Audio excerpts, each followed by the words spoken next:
Assalamualaikum warahmatullahi wabarakatuh. Pada kesempatan ini kita akan belajar mengenai karbohidrat. Di sini kita bisa lihat karbohidrat merupakan senyawa karbon yang mengandung gugus fungsi keton atau aldehid dan gugus hidroksi. Jadi dalam sebuah karbohidrat dia pasti mengandung gugus hidroksi. Hanya saja dia akan pembedanya apakah dia punya gugus keton atau gugus aldehid, ya. Oke, ditinjau dari gugus fungsi yang diikat, maka karbohidrat dikelompokkan menjadi dua golongan, yaitu aldosa, yaitu karbohidrat yang mengikat gugus fungsi aldehid, dan ketosa, yaitu karbohidrat yang mengikat gugus fungsi keton. Kita akan lihat strukturnya. Nah, ini bisa kita lihat merupakan kelompok dari aldosa. Di mana kita tahu dia aldosa? Di sini ya. Ini yang mungkin agak yang C-nya 3 kurang kelihatan di atas ini. Ibu perlihatkan yang C4. Ini CHO. CHO ini adalah gugus aldehid. Nah, ini juga. Ini ada 4 C-nya. 1, 2, 3, 4. Nah, dia mengikat dua gugus hidroksi. Oh, 3. Oke ya. Nah, di sini. Nah, di sini ada yang 5. 1, 2, 3, 4, 5. Nah, ada gugus aldehid dan gugus hidroksinya. Nah, di sini ada yang 6. 1, 2, 3, 4, 5, 6. Nah, ini OH-nya. Nah, ini namanya D-ribosa. Bisa kamu lihat nih semuanya namanya D.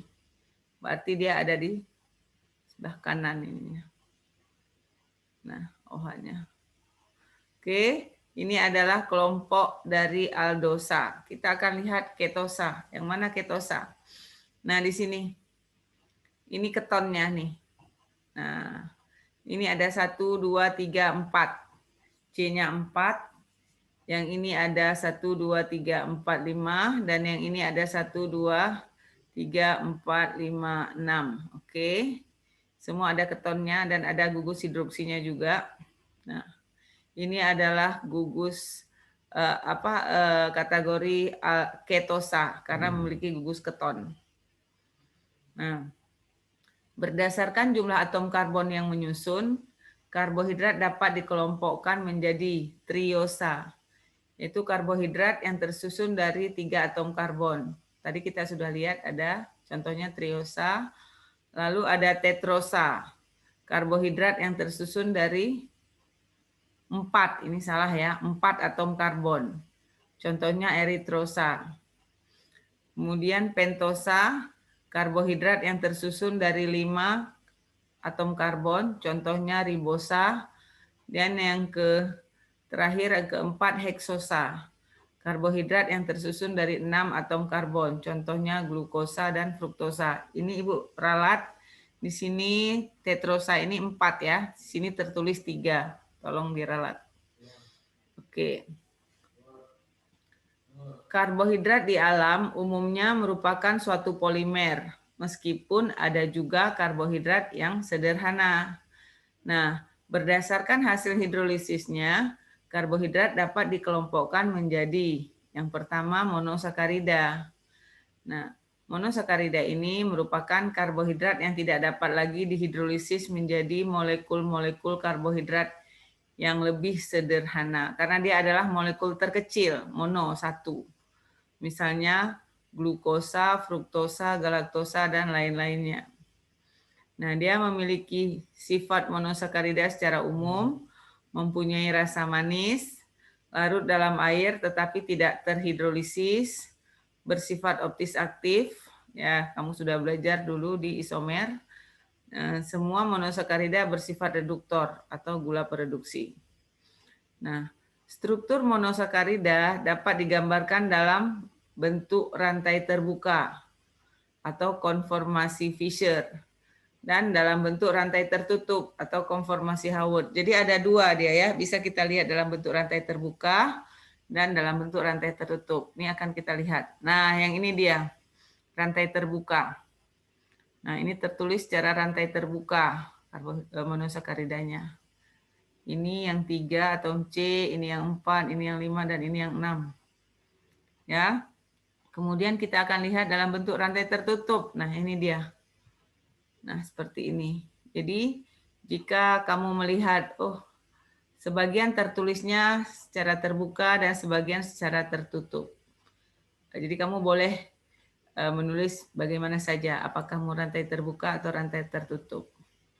Ini, ya, ini glukosa, ini fruktosa, ini keton, ini aldehid. Oke, kita akan lihat lagi. Nah, beberapa monosakarida yang penting. Yang pertama adalah glukosa. Glukosa ini dapat diperoleh dari hidrolisis sukrosa atau sering disebut gula tebu. Dari amilum juga dan dari maltosa. Jadi kalau sukrosa, amilum dan maltosa dihidrolisis maka akan diperoleh glukosa ini. Sifatnya memutar bidang polarisasi cahaya ke kanan, dapat mereduksi larutan Fehling, membentuk endapan merah bata, dan dapat difermentasi menghasilkan alkohol, yang sering disebut dengan metanol. Nah, ini rumusnya. Ini glukosanya C6H12O6, lalu difermentasi menjadi 2 metanol di sini, C2H5OH, dan menghasilkan 2CO2. Lalu kita akan lihat fruktosa, atau sering disebut gula buah. Nah, diperoleh dari hidrolisis sukrosa. Nah, sifatnya memutar bidang polarisasi cahaya ke kiri, dapat mereduksi Fehling, membentuk endapan merah bata, dan dapat juga difermentasi. Lalu yang terakhir adalah galaktosa. Ini diperoleh dari hidrolisis gula susu atau laktosa. Nah, sifatnya dapat mereduksi larutan Fehling, membentuk endapan merah bata, dan tidak dapat difermentasi. Nah, ini hanya beberapa, sebagian kecil yang sering ditemukan adalah monosakarida yang penting. Masih banyak lagi, tetapi kita tidak membahasnya di sini. Oke, lalu kita akan lihat disakarida. Ini disakarida merupakan karbohidrat yang tersusun dari 2 monosakarida melalui reaksi kondensasi. Nah, sifat disakarida mempunyai rasa manis, larut dalam air, terhidrolisis menjadi 2 monosakarida sejenis ataupun berlainan jenis. Nah, beberapa disakarida yang penting. 1, sukrosa, terbentuk dari reaksi glukosa dan fruktosa. Yang kedua, laktosa, terbentuk dari reaksi glukosa dan galaktosa. Dan yang ketiga, maltosa, terbentuk dari reaksi 2 molekul glukosa. Oke, selanjutnya kita akan lihat polisakarida. Nah, polisakarida ini merupakan karbohidrat berupa polimer yang terbentuk dari banyak monomer monosakarida melalui ikatan glikosida dalam reaksi polimerisasi kondensasi. Kita sudah belajar kemarin mengenai reaksi polimerisasi pada polimer. Nah, di sini polisakarida yang penting adalah kita akan lihat yang pertama amilum.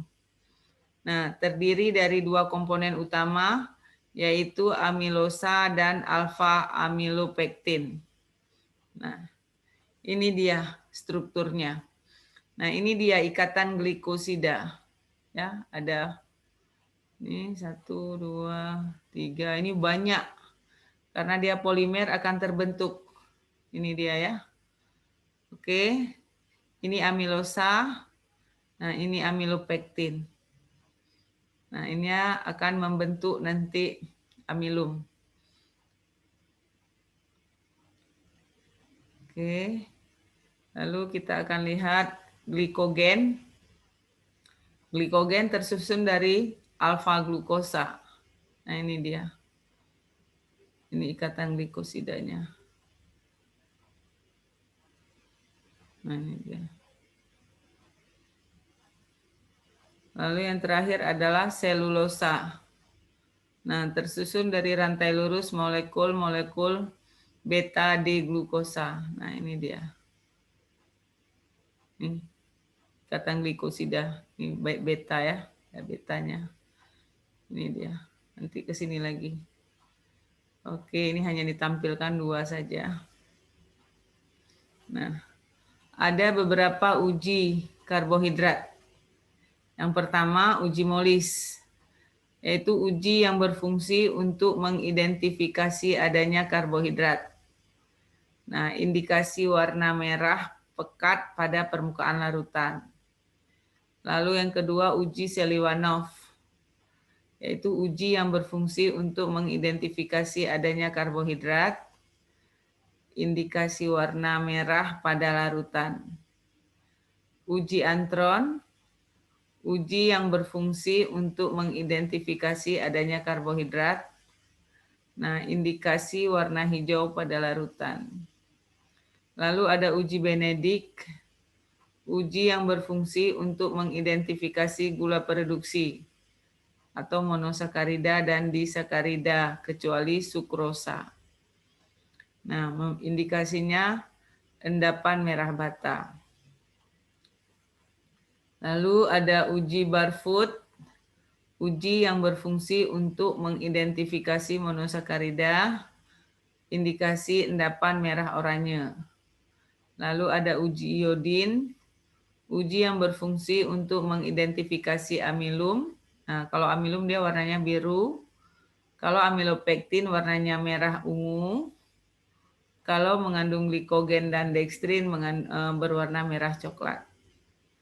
Lalu uji Fehling, uji yang berfungsi untuk mengidentifikasi monosakarida, indikasi endapan merah bata. Oke, anak-anak, demikian pembelajaran kita tentang karbohidrat hari ini. Semoga bisa bermanfaat. Assalamualaikum warahmatullahi wabarakatuh.